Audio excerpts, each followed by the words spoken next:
नमस्कार, मैं देवाराम कुमार, आदर्श विद्या मंदिर उच्च माध्यमिक सिरी।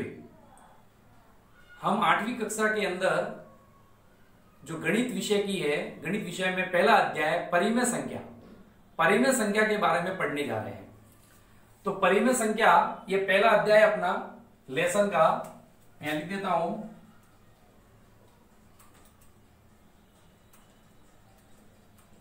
ये पहला लेसन है, ठीक है।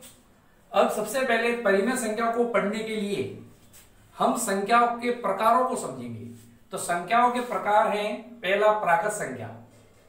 प्राकृत संख्या प्राकृत संख्या, पूर्ण संख्या, पूर्णांक और परिमेय संख्या, ये 4 प्रकार हैं। इन चारों प्रकारों को परिमेय संख्या तो अभी 8वीं में पढ़ रहे हैं, लेकिन प्राकृत, पूर्ण और पूर्णांक ये हमने छोटी कक्षाओं में पहले से पढ़ा हुआ है, लेकिन इनको पहले वापस समझना बहुत जरूरी है।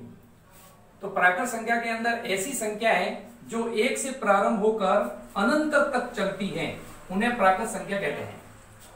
प्राकृत संख्या के अंदर देखिए n से प्रदर्शित करते हैं, कैपिटल N से 1, 2, 3 और अनंत तक जाती है, ये प्राकृत संख्या कहलाती है। फिर आता है पूर्ण संख्या। पूर्ण संख्या कहते हैं प्राकृत संख्याओं के आगे, जैसे ये प्राकृत संख्या है, यहां से यहां तक ये प्राकृत संख्या है। इन प्राकृत संख्याओं के आगे यदि 0 और लगा दिया जाए, प्राकृत संख्याओं के आगे 0 और लगा दिया जाए तो वह पूर्ण संख्या बन जाती है। ये पूर्ण संख्या बन जाती है, इसको हम W से प्रदर्शित करते हैं। तो प्राकृत संख्याओं के आगे 0 लगा दिया जाए तो पूर्ण संख्या कहलाती है। ये पूर्ण संख्या की परिभाषा हो गई। फिर आती है पूर्णांक। पूर्णांक के अंदर क्या होता है? ऐसी संख्या है जो धनात्मक व ऋणात्मक संख्याओं का मिश्रण होता है। मतलब उसमें धनात्मक व ऋणात्मक दोनों प्रकार की संख्या होती है। जैसे देखिए यहां पर दी हुई है 0, 1, 2, 3 ये इधर चल रही है, और 0, -2, -2, -3 ये इधर चल रही है। तो ये धनात्मक और ऋणात्मक दोनों प्रकार की संख्याएं का मिश्रण जो है, इन दोनों का मिश्रण है, वो पूर्णांक कहलाता है। पूर्णांक के अंदर अपन उसको I से प्रदर्शित करते हैं। फिर आता है परिमेय संख्या। मेन टॉपिक अपना है परिमेय संख्या। तो परिमेय संख्या जो है वो ऐसी संख्या है जिन्हें P/Q के रूप में लिखा जा सकता है। P/Q का मतलब अंश और हर के रूप में, ये अंश है और ये हर है। तो ऐसी संख्या है जिन्हें P/Q के रूप में लिखा जा सकता है, जहां P व Q पूर्णांक होती है।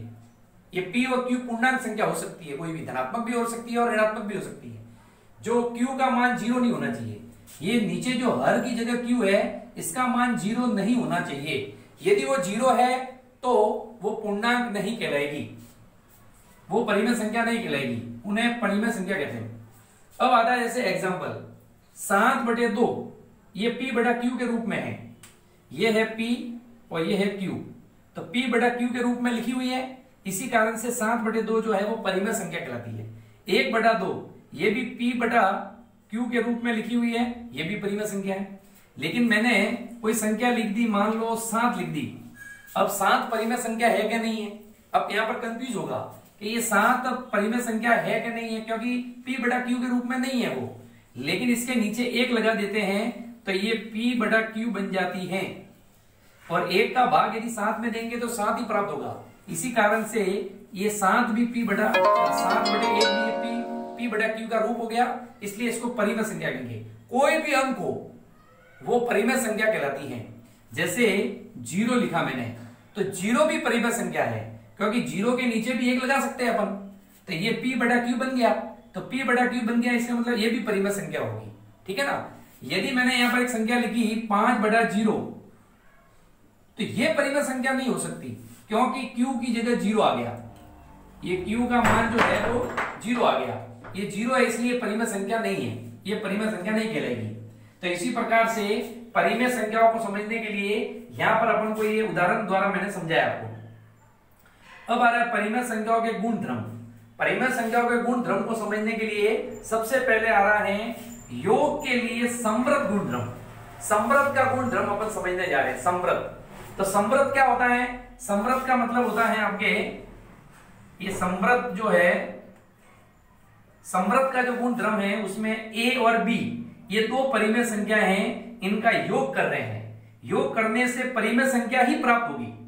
तो वो आपका योग के लिए संवृत का गुणधर्म कहलाता है।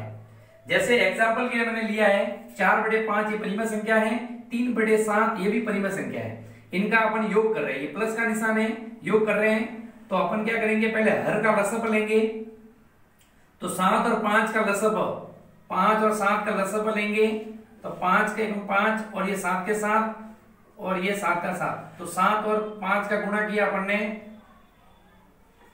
35 लसअ आ जाएगा, ये 35 इसका लसअ आ गया।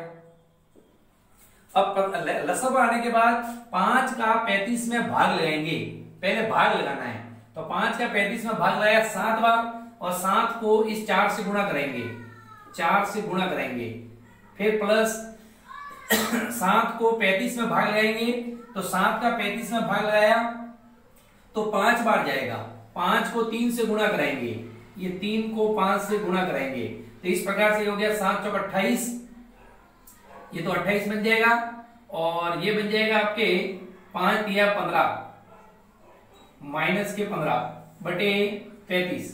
अब ये ब्रैकेट खोलेंगे तो माइनस और प्लस इनका गुणा करेंगे तो माइनस बन जाएगा, तो 28 माइनस 15 बटे 35 और 28 में से 15 घटाने हैं, तो इस प्रकार से यहां प्राप्त हो जाएगा 3 और 2 में से कहते 1, 13 बटे 35। ये जो प्राप्त हुई है वो आपकी परिमेय संख्या है, परिमेय संख्या है। इसीलिए ये सिद्ध हो गया कि योग के लिए संवृत, योग के लिए परिमेय संख्या संवृत है। परिमेय संख्या, परिमेय संख्या योग के लिए संवृत हैं, ये संवृत हैं। तो हमने आज पढ़ा है केवल परिमेय संख्या के गुणधर्म में योग के लिए संवृत का गुणधर्म पढ़ा है। कल पढ़ेंगे अपन व्यकलन के लिए संवृत का गुणधर्म क्या है, फिर बाद में आपके गुणन के लिए संवृत का गुणधर्म क्या है और भाग के लिए संवृत का गुणधर्म क्या है। इस प्रकार से परिमेय संख्याओं के अंदर योग का अपन ने पढ़ा, फिर व्यकलन का पढ़ेंगे, गुणन का पढ़ेंगे और भाग का पढ़ेंगे।